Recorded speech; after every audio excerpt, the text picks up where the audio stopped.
New this morning, we have some good news for people in Midtown who've been experiencing loud train noises in the city for years. That's right. Back in August, Savannah City Council voted on an initiative that would bring some relief to those residents. And now that initiative starts today. WSAV's Alexis King is live at 37th and Habersham with a special announcement. Alexis, what do you got? Good morning.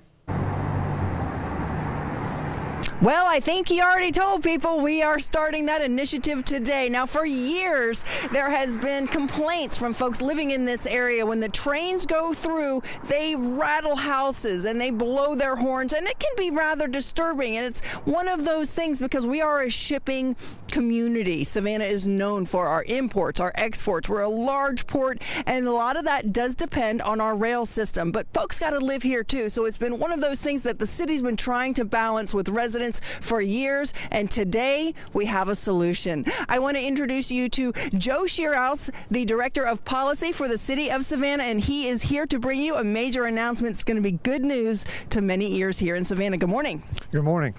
What do we got for folks today? We're really excited that today is the effective date for Savannah's first quiet zone implementation. Okay, so what does that mean? The trains are not allowed to blow their horn anymore? That's right. So the trains have been required by federal law to blow their horns at every crossing, either 1/4 mile or 10 seconds prior to crossing. And here in Savannah, because we have so many within our residential areas, it means these horns are blowing constantly.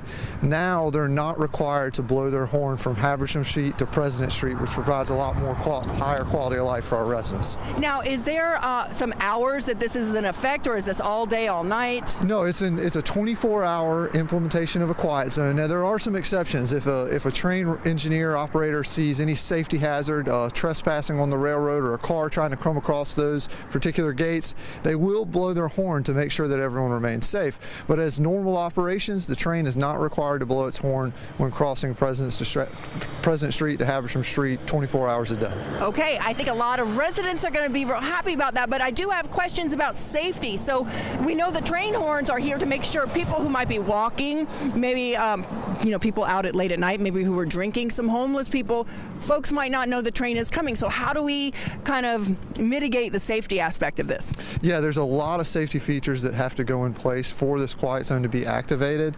There's lights, there's bells. The operator itself has a first-hand knowledge of making sure everyone remains safe.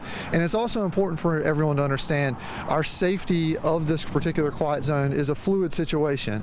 If we see more accidents, more potential accidents, there's a chance that the quiet zone could go away. Okay, good to know. We'll be on the lookout for that. We're standing on the tracks right now. We wouldn't know if a train is coming by horn, but we would know from the bells and the other things. And also, folks, if you're driving along, take a look at the new signage that we have here, kind of letting you know that you won't be able to expect a train horn. So I would go ahead and use caution as you approach tracks. Always stop for a moment, take a look down both sides, make sure it's safe to cross. And anything else we want to tell folks this morning? We just really appreciate the partnership of our Neighborhood Association presidents, of the Department of Transportation, and of Watco, the operator, in getting this done. I know you've been working with residents very hard, very long to make this happen. So congratulations, and I'm very happy for the folks in Savannah who get to sleep in this morning in peace. Yep, that's right. We'd also like to thank City Council for their continual support of this item. All right, thank you so much. We look forward to more stuff coming from you this year, but we'll talk to you again in the next half hour. Thanks so much. Okay, thanks, John. We'll talk to you guys in just a few, sending it back to the studio.